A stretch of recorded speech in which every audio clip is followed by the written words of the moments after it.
At my son's 7th birthday party, my wealthy ex-in-laws mocked the simple, homemade gift I brought him. Then, my son unwrapped it. A stunned silence fell over the room. Before we get to the party, I'd love to know, what city are you watching from today? And be sure to subscribe for our daily stories. Okay, let's head to that party. In the quiet, dusty, and sun-drenched space of my small studio apartment, I was a king. Here, with the familiar, comforting scent of charcoal and linseed oil in the air, I was a creator of worlds, a master of light and shadow. But the moment I stepped out of that studio and into the real world, I was a failure. My divorce from Megan 2 years ago had not just been the end of a marriage, it had been a public and humiliating trial of my worth as a man. And in the eyes of her wealthy, powerful, and deeply judgmental parents, Frank and Helen, I had been found severely wanting. They had never approved of my choice to be an artist, a profession, as my ex-father-in-law had once called it, for dreamers and deadbeats. And now that I was no longer their son-in-law, they had made it their personal mission to prove to my own son, Sam, that his father was a nobody. Their weapon of choice was money. They would buy him the latest video game consoles, the most expensive sneakers, the kinds of extravagant, shiny objects that I, with my meager and inconsistent income from the occasional portrait commission, could never hope to afford. They weren't just spoiling their grandson. They were trying to buy his love, to prove to him that their world of wealth and status was better, more exciting, and more valuable than my own quiet world of art and creativity. But today was my son's 7th birthday, and for the last 3 months, I had been pouring all of my time, all of my talent, and all of my heart into creating a gift for him that I knew they could never compete with. It was not a toy. It was a masterpiece, the single greatest thing I had ever created. A life-sized, photorealistic, and emotional charcoal portrait of my son, a portrait that had captured not just his likeness, but his very soul. As I was carefully wrapping the large canvas in simple, brown craft paper that morning, my phone rang. It was my ex-wife, Megan. Her voice was full of that familiar, weary impatience. "Ryan, please don't be late for Sam's party," she began, her voice already a sigh. "My parents have gone all out this year." "I won't be late," I said. "And please," she continued, her voice now a low, pleading, insulting thing, "please tell me you got him a real present this year, not another one of your, drawings.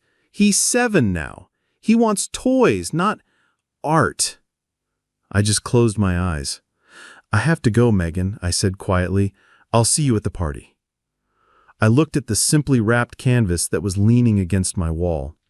It was the best thing I had ever created, a piece of my own heart, a testament to my profound and unending love for my son.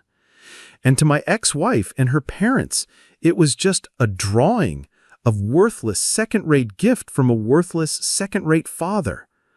I had no idea that in just a few short hours, in a room filled with their richest, most powerful, and most important friends, that simple and deeply personal drawing was about to become the most valuable and the most humiliating object they had ever seen. I drove to my ex-in-law's house, the large, simply wrapped canvas secured in the passenger's seat beside me. Their home, a sprawling McMansion-style palace in the wealthiest part of the suburbs, was a world away from my own small, paint-splattered studio. It was a world I had once been a part of, and a world that had, since my divorce from their daughter, Megan, made it abundantly and painfully clear that I was no longer welcome. The party was already in full swing when I arrived. The backyard was an explosion of extravagant, performative wealth. There was a bouncy castle the size of a small house, a hired magician making balloon animals, and a mountain of presents so large it almost obscured the view of the Olympic-sized swimming pool. It was the kind of over-the-top, ridiculously expensive birthday party that only a 7-year-old with grandparents who were trying to prove a point could have. I walked through the crowd of well-dressed, chattering guests, my own simple, paint-stained jeans, and the large brown paper-wrapped canvas in my hand making me feel like an alien from another planet. My son, Sam, saw me and ran over, his face alight with a pure, uncomplicated joy. "Dad, you're here!" "Happy birthday, buddy," I said, handing him the gift. "This is for you." He took it, his eyes wide with a happy curiosity. But before he could even begin to open it, my ex-father-in-law, Frank, swooped in, a glass of expensive scotch in his hand and a booming, false cheerfulness in his voice. "Ryan, glad you could make it," he said, clapping me a little too hard on the back.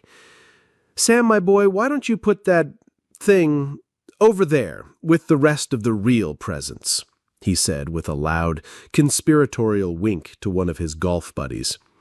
"Grandpa and Grandma have a few surprises for you that are a little more exciting than another one of your dad's projects." I just smiled, a tight, practiced smile I had perfected over the last 2 years. I was not here to fight with them. I was not here to make a scene. I was here for my son. I was here to watch him open his presents, to see his face light up, to be a father. This was my silent sacrifice. I would endure their quiet and not so quiet humiliations. I would swallow my own pride again and again for the simple and priceless gift of being a part of my son's life. My ex-mother-in-law, Helen, was next. She glided over, her face a mask of polite, condescending sympathy. "Ryan, dear," she said, her voice a low, confidential purr, "it's so good of you to come." She looked at my simply wrapped canvas, which I had placed on the far edge of the gift table, and she sighed, a small, sad, and perfectly performative sound. "I do hope you didn't spend too much on that. We all know how difficult things have been for you lately." "It's a gift from the heart, Helen," I said quietly. "Yes, well, that's lovely. But you can't pay the rent with heart, can you?"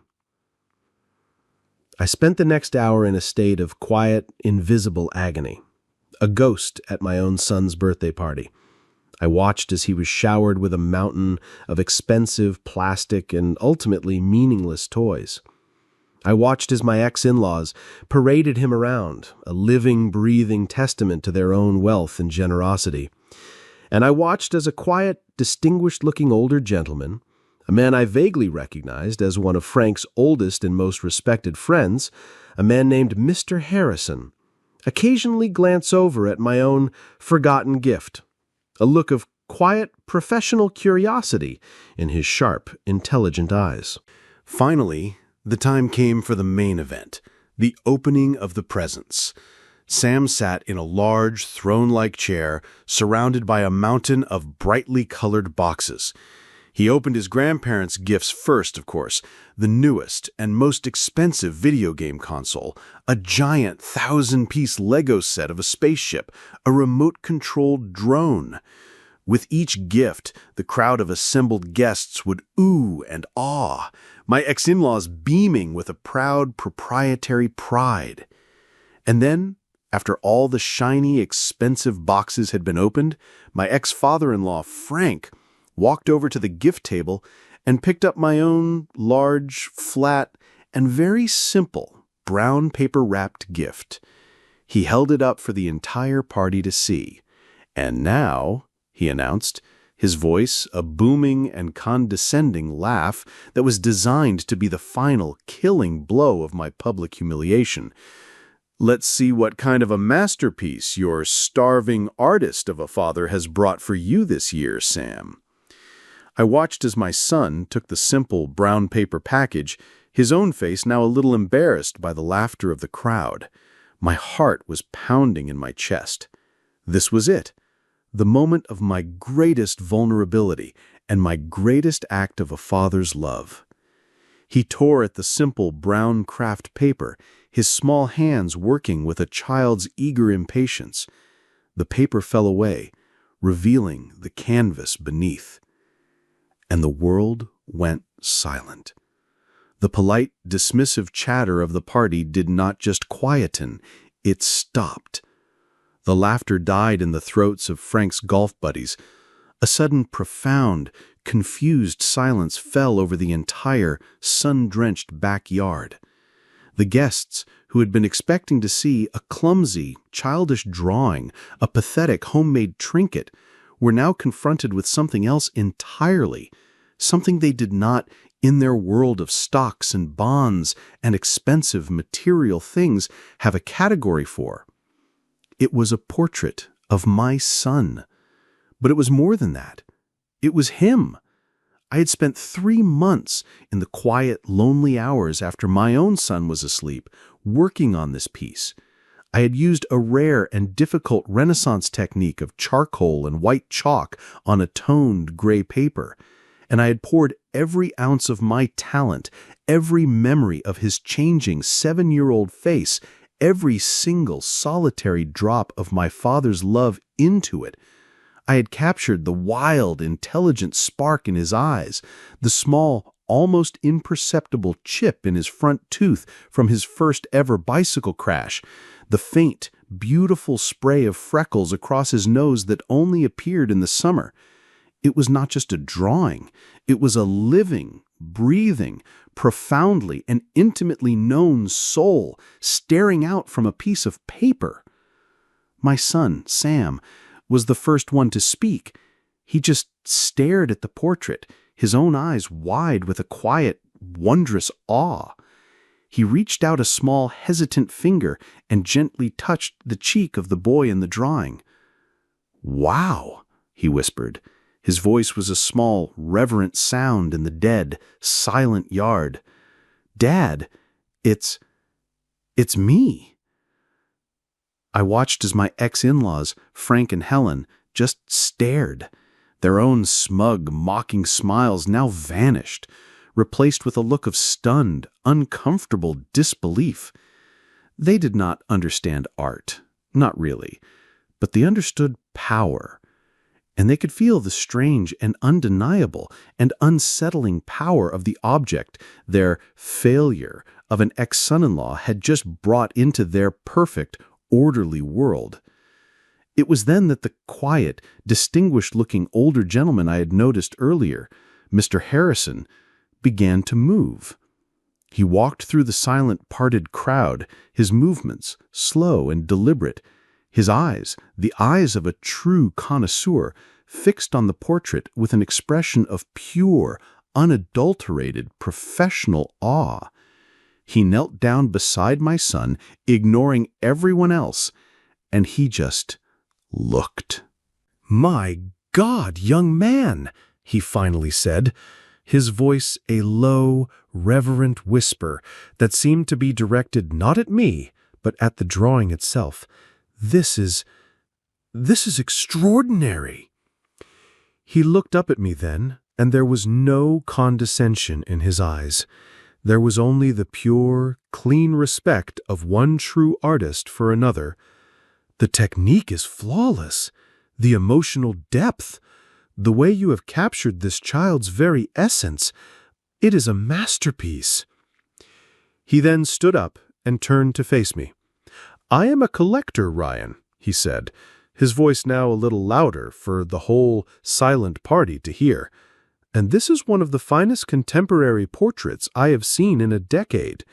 I have a space in my collection next to a small, early Lucian Freud where this would be perfect." He then did something that shattered the last remaining vestiges of my ex-in-law's entire and carefully constructed world. "I will give you $50,000 for it," he said, his voice a simple, clear, and absolute statement of fact. "Right here, right now." The silence that followed was a different kind of silence. It was a silence filled with the sound of 24 wealthy, shocked jaws hitting the perfectly manicured lawn.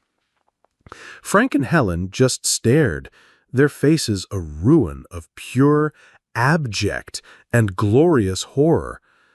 The worthless drawing, the quaint little project from their starving artist, ex-son-in-law, had just been valued at more than the brand-new luxury SUV they had so proudly and so loudly given their grandson for his birthday. I looked not at the collector. I looked not at my stunned and beautifully, wonderfully humiliated ex-in-laws. I looked at my son. My beautiful, wonderful son, who was now looking up at me, his own eyes shining with a new and profound pride. I then turned to Mr. Harrison. "Thank you, sir," I said, and my own voice was a calm and steady and satisfied instrument. "I am truly and honored by your offer." I then looked back at my son, and I smiled. "But I'm afraid this piece is not for sale." My son, Sam, just looked from the kind old collector's face to the portrait and then up to me, his own face a picture of pure, childish pride. The complex adult world of money and status was a foreign country to him.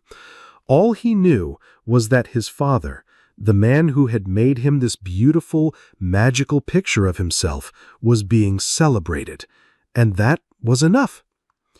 I looked at my ex-in-laws, Frank and Helen, the masters of this small, cruel universe, and I watched as their entire world, a world built on the simple and flawed equation of money equals worth, was turned completely and beautifully upside down. The worthless drawing from the failure ex-son-in-law was now the most valuable and the most talked-about object at their own ridiculously expensive party. Their faces were a symphony of pure, abject, and satisfying horror. But it was my ex-wife, Megan, whose reaction was the most profound. She was not looking at the money. She was looking at the art. She was looking at the portrait of her son, and for the first time, she was seeing not just a drawing, but the profound and intimate love of a father for his child, a love she knew in that moment that all her parents' money could never, ever buy. The silence was finally broken by Mr. Harrison, the collector, who just chuckled, a low, warm, and appreciative sound. "I see," he said, looking at me, his eyes twinkling with a new profound respect.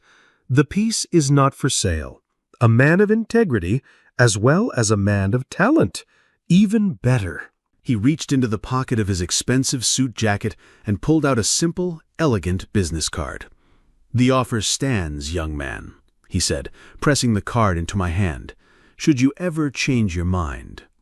"And," he added, his voice now a low, conspiratorial whisper, "if you have any other projects you would be willing to part with, you will call me first." He then gave a small, formal nod to my stunned ex-in-laws and walked away, leaving a crater of pure, social devastation in his wake. The party, for all intents and purposes, was over.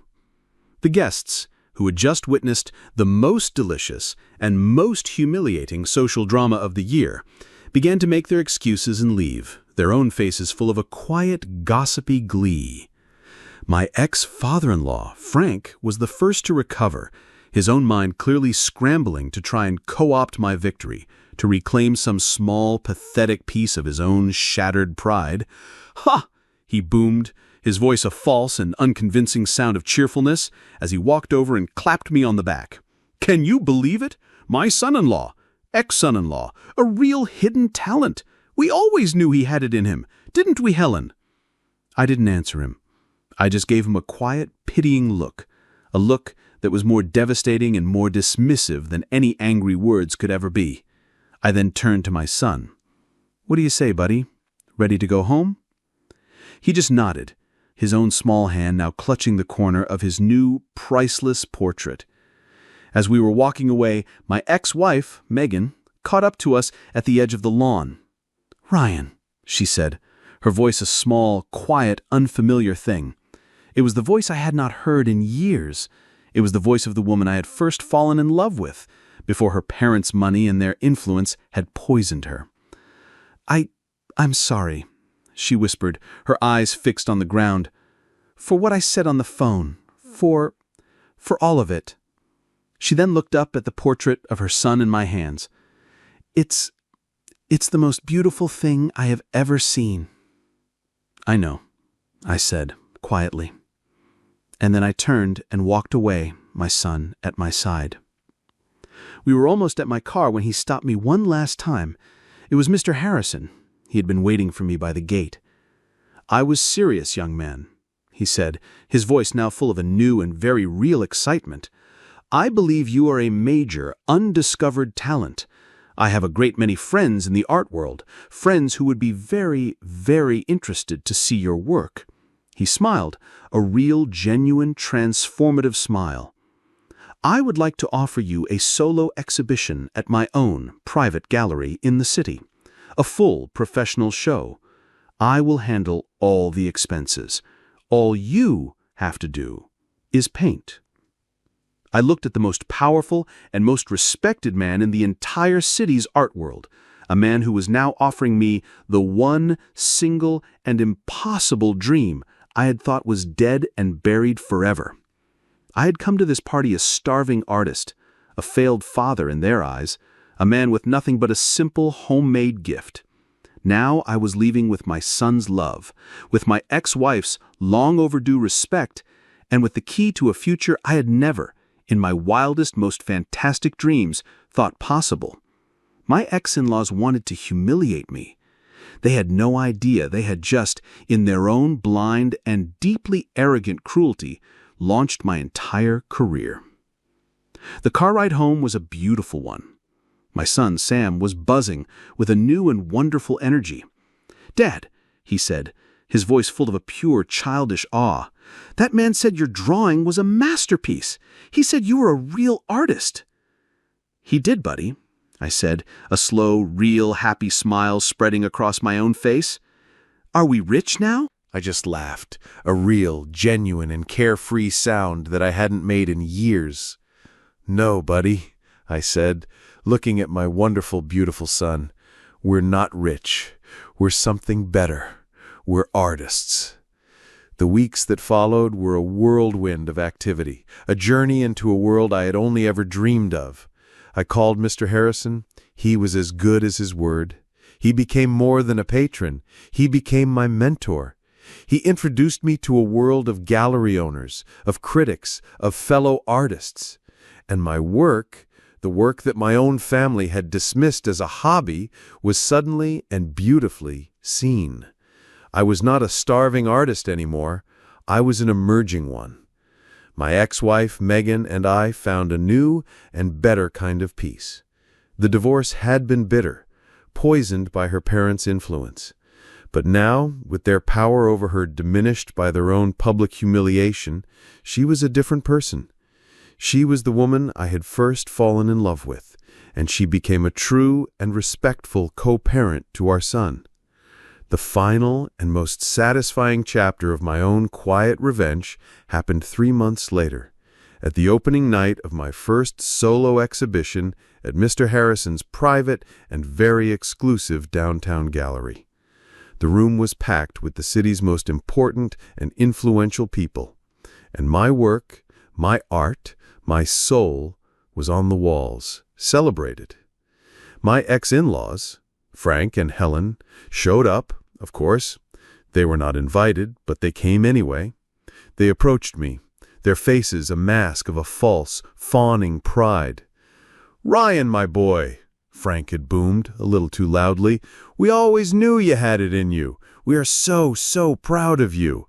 In fact," he had added, "Helen and I were just talking about how the family should make a significant investment in your next series of paintings."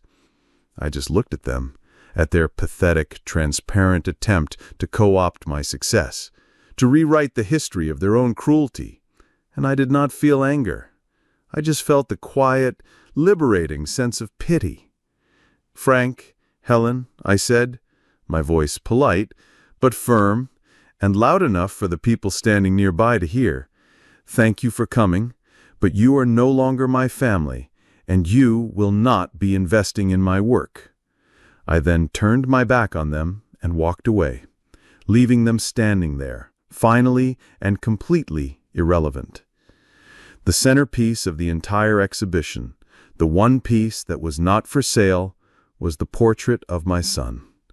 It hung on the main wall, a testament to the love that had started this entire unbelievable journey. I stood with my son, Sam, in front of it at the end of the night, the gallery now quiet and empty. You know, I said to him, your grandparents were right about one thing.